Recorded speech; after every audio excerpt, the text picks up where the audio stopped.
Assalamualaikum warahmatullahi wabarakatuh. Jumpa kembali di mata kuliah Manajemen Branding dan Digital Marketing Pendidikan.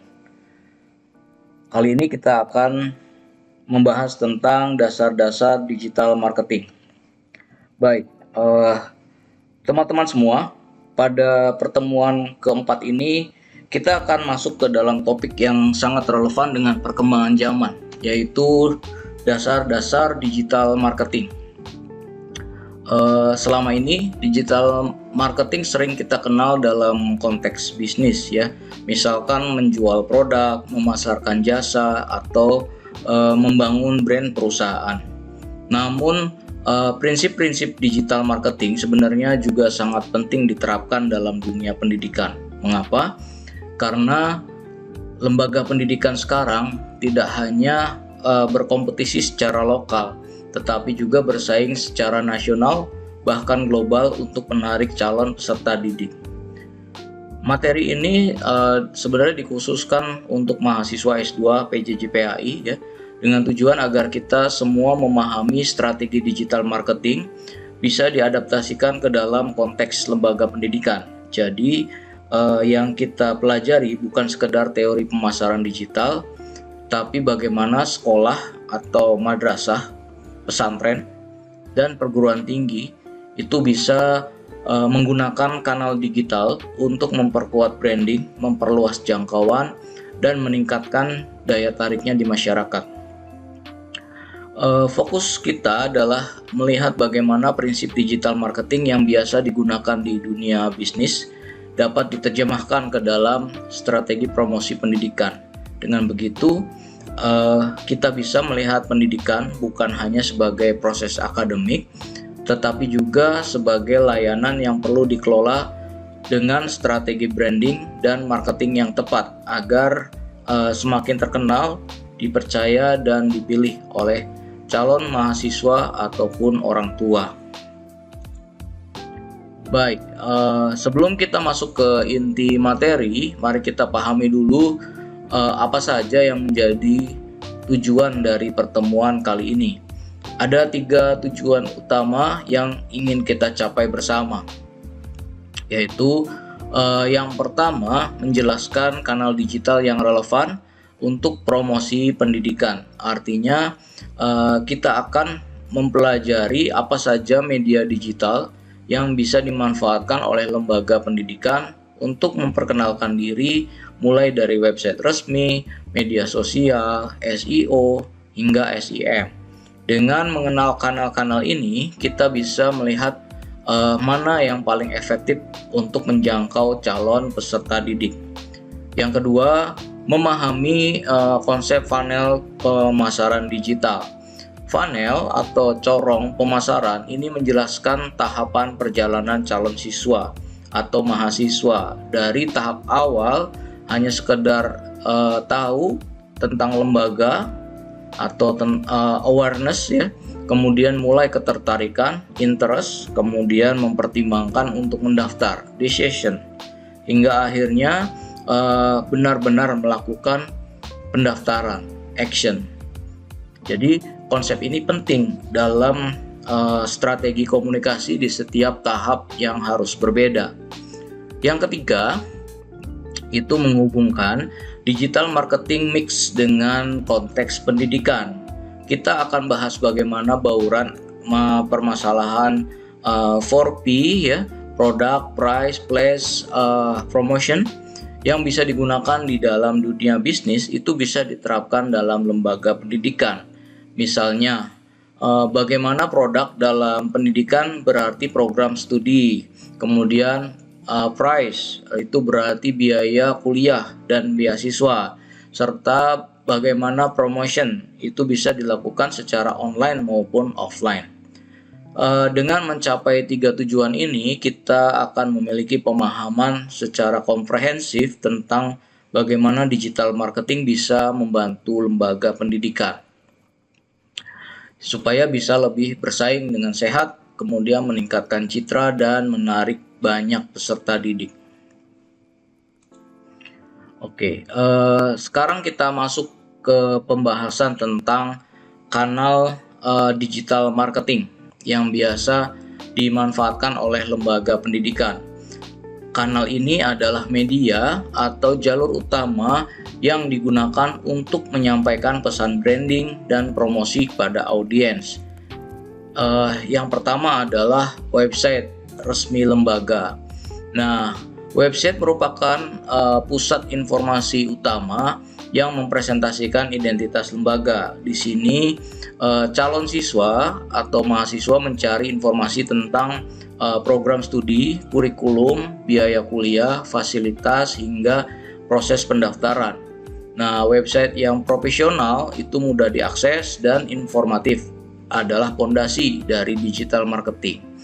Nah, membuat website ini langkahnya yang pertama ya tentunya kita punya hosting dan domain. Kita bisa ke penyedianya ya. Seperti kalau misalkan di iklan tuh banyak menggunakan hostinger, rumah web, kemudian keyword, kemudian WH Plus dan lain-lain. Jadi banyak dengan harga yang bervariatif. Nah, rata-rata itu ada dua pembayaran. Yang pertama untuk hosting dan untuk domain. Hosting itu biasanya bisa per 4 tahun. Itu biayanya sekitar 1.200.000 gitu ya. Dan kalau misalkan hosting domain yang nama sekolahnya misalkan syeikhnurjati.ac.id, nah itu dibayar sekitar 200.000 setiap tahun. Jadi dalam 4 tahun 200 kali 4, 800-nya 800 ditambah 1.200.000, jadi 2 juta untuk mengadakan website resmi ini gitu ya. Nah, websitenya sendiri programnya bisa diinstal dengan menggunakan WordPress, itu gratis gitu ya. Kemudian yang kedua adalah SEO atau Search Engine Optimization. Nah, SEO itu berfungsi untuk membuat website lembaga lebih mudah ditemukan di mesin pencarian Google terutama ya. Misalkan ketika calon mahasiswa itu mencari kata universitas terbaik di Cirebon, nah maka harusnya muncul Unsiber Syekh Nurjati Cirebon. Nah, kalau nggak muncul artinya SEO-nya belum di setup gitu ya. Nah, kemudian yang ketiga ada SEM, Search Engine Marketing. Ini berbeda dengan SEO yang sifatnya organik. Jadi SEO itu sifatnya organik. Kalau SEM itu adalah promosi berbayar di mesin pencarian. Jadi kita bayar, itu paksa orang untuk mencari keyword tertentu tuh harus masuknya di depan kita dulu. Makanya kadang kalau kita melakukan pencarian tuh ada yang namanya promosi gitu ya, atau promote gitu ya. Nah, itu tuh artinya dia itu berbayar. Nah, lembaga bisa menggunakan iklan Google Ads agar informasi tentang kampusnya muncul lebih cepat dan lebih luas jangkauan audiens yang ditarget. Nah, ini bisa disetting umur berapa yang bisa akses gitu ya. Oke, yang keempat ini media sosial yang biasa kita gunakan. Ya, platform seperti Facebook, Instagram, LinkedIn, kemudian TikTok kini menjadi ruang utama interaksi dengan calon peserta. Nah, media sosial ini memungkinkan lembaga untuk membangun kedekatan, membagi cerita sukses, mengunggah konten kreatif, kemudian bisa juga tanya jawab secara langsung. Dengan memanfaatkan kanal-kanal ini yang dilakukan secara terpadu gitu ya, lembaga pendidikan itu bisa memperkuat kehadirannya di ranah digital, memperluas jangkauan audiens, kemudian membangun brand image yang kredibel. Kemudian ini tentang funnel pemasaran digital. Oke, di dunia digital marketing ada konsep penting yang disebut funnel pemasaran digital. Funnel ini menggambarkan perjalanan seorang calon mahasiswa dari mulai awal mengenal lembaga hingga akhirnya benar-benar mendaftar. Di sini ada 4 ya. Ada 4. Yang pertama itu adalah awareness ya. Awareness pada tahap ini tujuan utamanya lembaga yang kita miliki itu mengenalkan diri. Jadi calon mahasiswa mungkin baru pertama kali mendengar nama sekolah atau kampus kita gitu ya.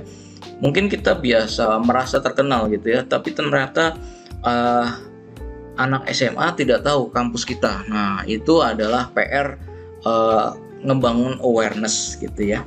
Strategi yang tepat di tahap ini adalah menggunakan iklan digital, berarti SEM ya, konten media sosial, kemudian SEO agar lembaga mudah ditemukan. Nah, SEO ini biasanya menggunakan hashtag. Nah, hashtag jangan asal-asalan, kita pakai hashtag yang mengacaukan gitu ya. Contoh, kita lembaga pendidikan tapi hashtagnya Rusia, karena ada perang Rusia Ukraina, kemudian kita bikin hashtag Ukraina. Itu menyesatkan. Masa iya orang nyari Rusia masuknya ke tempat kita gitu ya. Nah, itu adalah satu kesalahan fatal yang dilakukan untuk model SEO seperti itu. Kemudian yang kedua ya, yang kedua adalah interest. Setelah tahu keberadaan lembaga, maka calon mahasiswa atau siswa itu mulai menunjukkan minat ya. Mereka mungkin membuka website resmi, kemudian membaca brosur digital, kemudian menonton video profil kampus. Nah, di sini konten yang menarik dan relevan itu penting sebagai testimoni alumni, fasilitas kampus, atau informasi kegiatan mahasiswa. Kemudian yang ketiga, tahapannya adalah decision. Ini pada tahapan ini calon mahasiswa itu sudah mempertimbangkan untuk mendaftar. Jadi tugas lembaga adalah memfasilitasi keputusan dengan memberikan informasi detail yang jelas, misalkan tentang biaya kuliah, program beasiswa, prospek kerja lulusan, atau sesi konsultasi online dengan pihak kampus. Nah, makanya kalau di kampus UIN itu ada yang namanya bagian admisi yang bekerjanya untuk bagian ini ya, untuk meng-guide supaya jadi decision-nya masuk ke kampus UIN Siber Syekh Nurjati Cirebon. Kemudian yang tahap keempat adalah action. Nah, tahap paling penting yaitu calon mahasiswa benar-benar melakukan pendaftaran dan konversi menjadi mahasiswa baru. Di sini sistem pendaftaran online yang digunakan itu harus mudah ya, mempunyai layanan yang cepat, kemudian responnya ramah, kemudian membantu memastikan mereka menjadi daftar gitu ya. Jadi jangan sampai ogah-ogahan membiarkan mahasiswa itu kayak nggak butuh mahasiswa gitu ya. Nah, itu selevel ITB itu sangat membantu pada saat mahasiswa datang itu dilayani luar biasa ya. Jadi pada saat masuk gerbang utama di Ganesha 10 itu di bagian depan itu yang garda terdepan bagian admisi. Informasi buat mahasiswa, calon mahasiswa dan alumni itu di situ paling depan. Oke.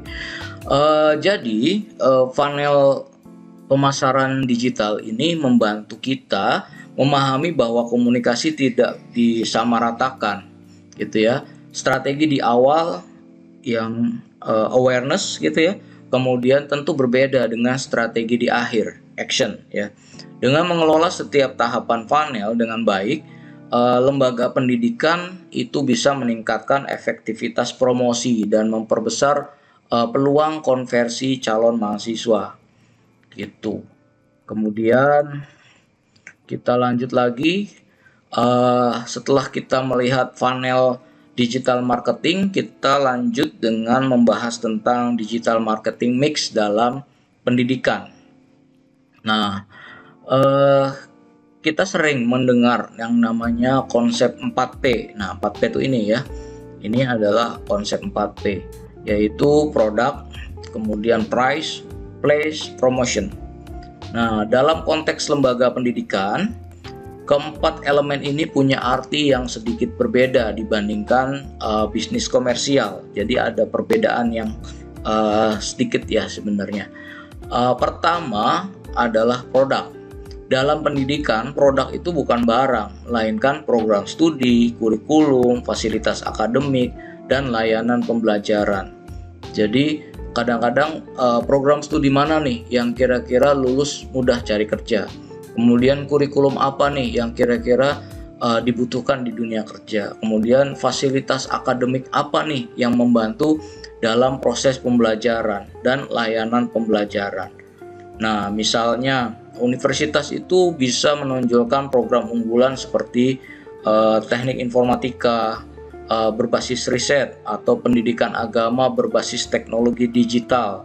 Nah, inilah daya tarik utama dari sebuah lembaga gitu ya, karena di sini ada diferensiasi. Kalau yang lain pendidikan agama ya konvensional gitu ya. Nah, sekarang pendidikan agama berbasis teknologi digital. Nah, itu keren ya. Yang kedua adalah price. Di dunia pendidikan, price itu adalah biaya kuliah. Kemudian kalau ada skema cicilan gitu ya, serta ketersediaan beasiswa. Nah, di sini transparansi harga dan adanya pilihan beasiswa itu sering menjadi faktor penentu dalam menarik calon mahasiswa, terutama di era persaingan ketat antar lembaga. Jadi kadang biaya itu jatuh-jatuhan gitu ya, Pak, murah-murah gitu. Kemudian yang ketiga adalah place.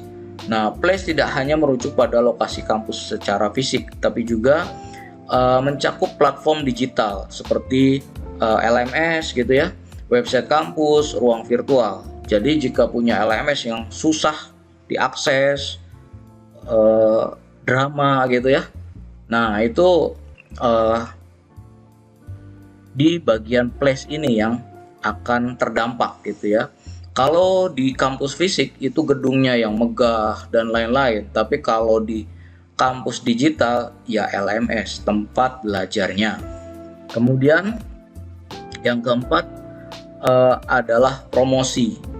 Nah, promotion di sini berarti strategi komunikasi untuk memperkenalkan lembaga baik secara online, yaitu dari website, media sosial, webinar, email marketing, maupun secara offline ya, pameran pendidikan, sebar brosur, kemudian kegiatan open house.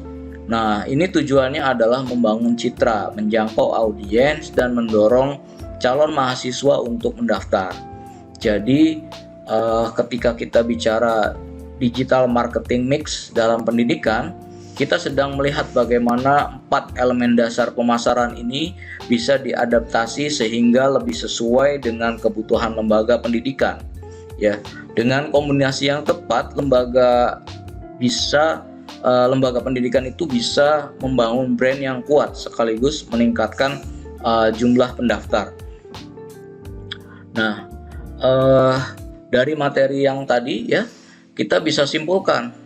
Yang pertama, kita harus memahami bahwa digital marketing ini adalah kebutuhan penting bagi lembaga pendidikan. Jadi bukan hanya di dunia bisnis, di dunia pendidikan pun digital marketing ini sangat penting gitu ya. Karena apa? Karena persaingan semakin ketat. Lembaga pendidikan harus punya citra yang bagus gitu ya, dan membangun audiens melalui kanal digital. Nah, kemudian yang kedua, kita juga telah mempelajari kanal digital marketing. Nah, mulai dari website, kemudian SEO, SEM, hingga media sosial. Nah, semua kanal ini berperan sebagai sarana komunikasi dan interaksi dengan calon mahasiswa maupun stakeholder lainnya. Nah, yang ketiga, kita tadi bahas tentang funnel pemasaran digital ya. Funnel pemasaran digital ini adalah menggambarkan perjalanan calon mahasiswa dari tahapan awareness hingga akhirnya melakukan action, yaitu berupa pendaftaran. Nah, setiap tahap ini punya strategi komunikasi yang berbeda-beda agar efektif gitu ya. Nah, kemudian yang keempat, kita juga menghubungkan konsep digital marketing mix ya, 4P, dengan konteks pendidikan.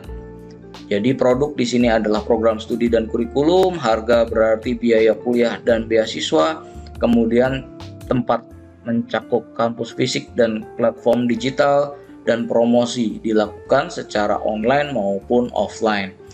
Jadi dengan pemahaman ini kita bisa melihat bahwa digital marketing dalam pendidikan itu bukan sekedar promosi, tapi merupakan strategi manajemen menyeluruh untuk membangun brand, memperluas jangkauan, dan meningkatkan daya saing lembaga di era digital, gitu ya. Oke, semoga pertemuan ini bisa lebih dikritisi terhadap praktik pemasaran digital yang telah ada, kemudian sekaligus mampu merumuskan strategi digital marketing yang relevan, kreatif, dan sesuai dengan kebutuhan lembaga pendidikan.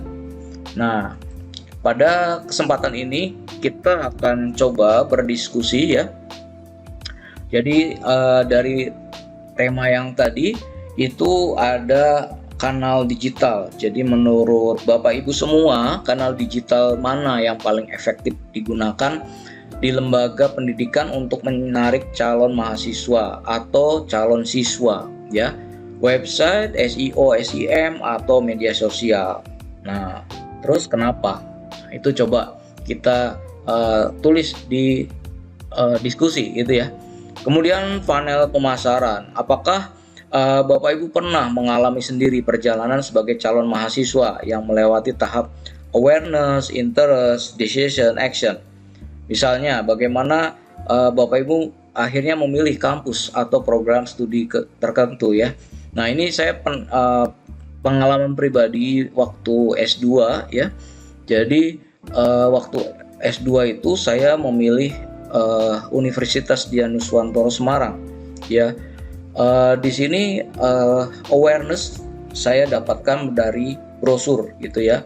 Kemudian interest itu mulai tertarik karena gedungnya bagus gitu ya. Jadi saya survei ke sana, gedungnya bagus. Nah, jadi bukan masalah pendidikan tapi masalah gedung ya. Tadi yang place tadi berarti. Kemudian di session akhirnya saya mulai memilih ya jurusannya apakah ada, kemudian actionnya mendaftar. Nah, perjalanan funnel pemasaran digital yang Bapak Ibu rasakan pada saat menjadi mahasiswa S2 PJJ PAI mungkin berbeda dengan saya karena beda ininya ya. Bapak Ibu mungkin ketertarikannya karena PJJ gitu ya. Oke, kalau saya ketertarikannya karena gedung. Oke. Kemudian materi digital marketing mix ya. Jika Bapak Ibu mengelola branding untuk sebuah kampus atau lembaga pendidikan, strategi diferensiasi apa yang ditonjolkan dalam produknya gitu ya, supaya kita itu lebih menarik dari pesaing kita gitu ya. Nah, kemudian relevansi dengan dunia pendidikan. Apakah menurut Bapak Ibu penerapan digital marketing di pendidikan ini bisa menimbulkan tantangan etis? Misal terlalu komersial dalam pemasaran pendidikan atau bagaimana sebaiknya mengatasi ini gitu ya. Nah, di contoh nyata coba Bapak Ibu sebutkan kampus sekolah yang menurut Bapak Ibu berhasil melakukan digital marketing. Apa yang membuat strategi mereka efektif? Nah, tuliskan diskusinya bisa di kolom komentar atau di LMS gitu ya, supaya kita membiasakan diri menggunakan LMS-nya. Baik, itu saja yang bisa saya sampaikan pada pertemuan kali ini. Sampai ketemu lagi di video selanjutnya. Assalamualaikum warahmatullahi wabarakatuh.